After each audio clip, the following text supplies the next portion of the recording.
CM ಸಿದ್ದರಾಮಯ್ಯಗೆ ಸಂಬಂಧಪಟ್ಟಂತ ಮೂಡ ಪ್ರಕರಣಕ್ಕೆ ಸಂಬಂಧಪಟ್ಟಾಗಿ ಇಡಿ ನಡೆದುಕೊಂಡಿರುವಂತಹ ರೀತಿಗೆ ಸುಪ್ರೀಂ ಕೋರ್ಟ್ ಅಸಮಾಧಾನವನ್ನು ವ್ಯಕ್ತಪಡಿಸಿದೆ. ಈ ಎಲ್ಲ ಬಗ್ಗೆ ಮಾತಾಡಲಿಕ್ಕೆ ಸಚಿವರಾಗಿರ್ತಕ್ಕಂಥ ಪ್ರಿಯಾಂಕ್ ಖರ್ಗೆ ಅವರು ನಮ್ಮ ಜೊತೆಗಿದ್ದಾರೆ. ಸರ್, ಮೊದಲನೇದಾಗಿ ನಿನ್ನೆ ಸುಪ್ರೀಂ ಕೋರ್ಟ್ನಲ್ಲಿ ಇಡಿಯ ನಡೆಯ ವಿಚಾರದಲ್ಲಿ ಮತ್ತು ರಾಜಕೀಯವಾಗಿ ರಾಜಕಾರಣಗಳನ್ನ ಬೇರೆ ಕಡೆ ಮಾಡಿ ಅನ್ನುವಂಥ ಸೂಚನೆ ಸೇರಿದಂತೆ ಸಾಕಷ್ಟು ವಿಚಾರಗಳನ್ನ ಸುಪ್ರೀಂ ಕೋರ್ಟ್ ಪ್ರಸ್ತಾಪ ಮಾಡಿರುವಂತದ್ದು.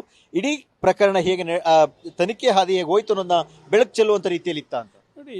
ಈಗ ನಿನ್ನೆದಂತ ಅಲ್ಲ, ನಾವು ಕಳೆದ 10 ವರ್ಷದಿಂದ ಹೇಳ್ತಾ ಇದ್ದೀವಿ, CBI, IT, ED ಇವೆಲ್ಲನೂ ಕೂಡ ಕೇಂದ್ರ ಸರ್ಕಾರ ದುರುಪಯೋಗ ಮಾಡ್ತಾ ಇದೆ. ಈಗ ಕಳೆದ 10 ವರ್ಷದಲ್ಲಿ ಸುಮಾರು 200ಕ್ಕಿಂತ ಹೆಚ್ಚು IT, ED ಕೇಸ್ಗಳು ವಿರೋಧ ಪಕ್ಷದವ್ರ ಮೇಲೆ ಹಾಕಿದ್ದಾರೆ. ಕನ್ವಿಕ್ಷನ್ ಎಷ್ಟಾಗಿದೆ? ಬರೀ 2. It's not even 1% of the number of cases filed.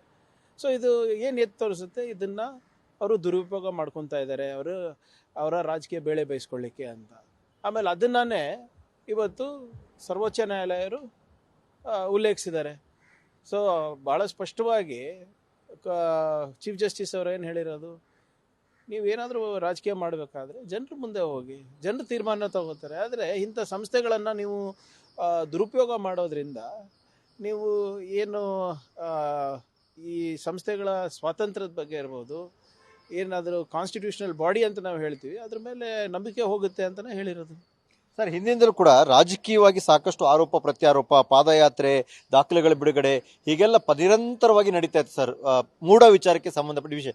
ಹಾಗಾದ್ರೆ ಅದರಲ್ಲಿ ಅಸಲೆತ್ತಿ ಏನು ಸರ್? ನೋಡಿ, ನಾವು ಡೇ 1 ಹೇಳ್ತಾ ಇದ್ದೇವೆ, ಇದರಲ್ಲಿ ಯಾವುದೇ ಏನೋ ಸತ್ಯ ಇಲ್ಲ ಅಂತ. ಇವರು ಬರೀ ಸುಳ್ಳಿನ ಕತೆಗಳು ಕಟ್ತಾ ಇದ್ದಾರೆ ಅಂತ. ನಾವು ಮೂಢ ಎಂಟೈರ್ ಪ್ರಕರಣ ಅಂತೂ ರದ್ದಾಗಿಲ್ಲ, that also we are aware.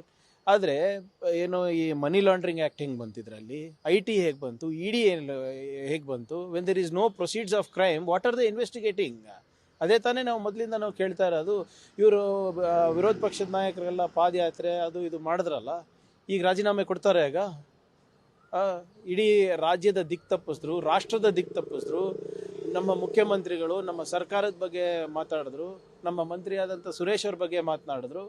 ರಾಜೀನಾಮೆ ಕೊಡಬೇಕಲ್ಲ ಅವ್ರಿಗೆ. ಏನಾದರೂ ಸ್ವಲ್ಪನ ನೈತಿಕತೆ ಅನ್ನೋದಿದ್ದರೆ, ಅವ್ರಿಗೇನಾದರೂ ಸ್ವಲ್ಪನ ಮಾನ ಮರ್ಯಾದೆ ಇದ್ದರೆ, ಅಶೋಕ್ ಅವ್ರು ಇರ್ಬೋದು, ನಿಮ್ಮ ವಿಜೇಂದ್ರ ಅವ್ರು ಇರ್ಬೋದು, ರಾಜೀನಾಮೆ ಕೊಡಬೇಕು.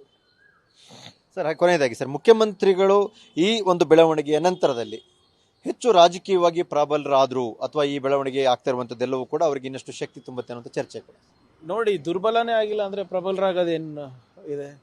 ಅವರು ಮೊದಲಿಂದನೂ ಏನು ಹೇಳ್ತಾ ಇದ್ದಾರೆ, ಇದು ಯಾವುದೇ ರೀತಿ ಅದರಲ್ಲಿ ನಮ್ಮ ಕೈವಾಡ ಇಲ್ಲ, ಯಾವುದೇ ಅವ್ಯವಹಾರ ನಡೆದಿಲ್ಲ ಅಂತ ತಾನೇ ಹೇಳ್ತಾ ಇರೋದು ಅವರು. ಈಗ ಅದು ಸಾಬೀತಾಗ್ತಾ ಇದೆ. 1 by 1 ನಾವು ಏನೇನು ವಿರೋಧ ಪಕ್ಷದ ಮೇಲೆ BJP ನಾಯಕರ ಮೇಲೆ ಆರೋಪ ಮಾಡಿದ್ವಿ, ಅದೆಲ್ಲ ಸಾಬೀತಾಗ್ತಾ ಇದೆ. ಹೇಗೆ ಅವರು ಗವರ್ನರ್ ಕಚೇರಿಯನ್ನು ದುರುಪಯೋಗ ಮಾಡಿಕೊಂಡ್ರು, ಹೇಗೆ IT, ED ಸಂಸ್ಥೆಗಳನ್ನು ದುರುಪಯೋಗ ಮಾಡಿಕೊಂಡ್ರು, ಕೇಂದ್ರದ ಒತ್ತಡದ ಮೇಲೆ ಯಾವ ರೀತಿ ಇವರು ಕುಣಿದ್ರು ಈ ಸಂಸ್ಥೆಗಳು, ಇವೆಲ್ಲನೂ ನಿನ್ನೆ ಸ್ಪಷ್ಟವಾಗಿದೆ ಅಲ್ಲ. ಸೊ ಪ್ರಶ್ನೆ ಇರೋದು ದುರ್ಬಲ ಅಥವಾ ಪ್ರಬಲ ಆಗೋದಲ್ಲ. ಇವತ್ತು ಅವರು ಸುದೀರ್ಘ ರಾಜಕಾರಣದಲ್ಲಿ ಯಾವುದೇ ಒಂದು ಕಪ್ ಚುಕ್ಕೆ ಇರಲಾರ್ದೆ ಮಾಡ್ತಾ ಇದ್ದಾರೆ. ಅದನ್ನು ಇವರು ಮಸಿ ಬಳಿಲಿಕ್ಕೆ ಪ್ರಯತ್ನ ಮಾಡಿದ್ರು, ಅದಾಗಿಲ್ಲ.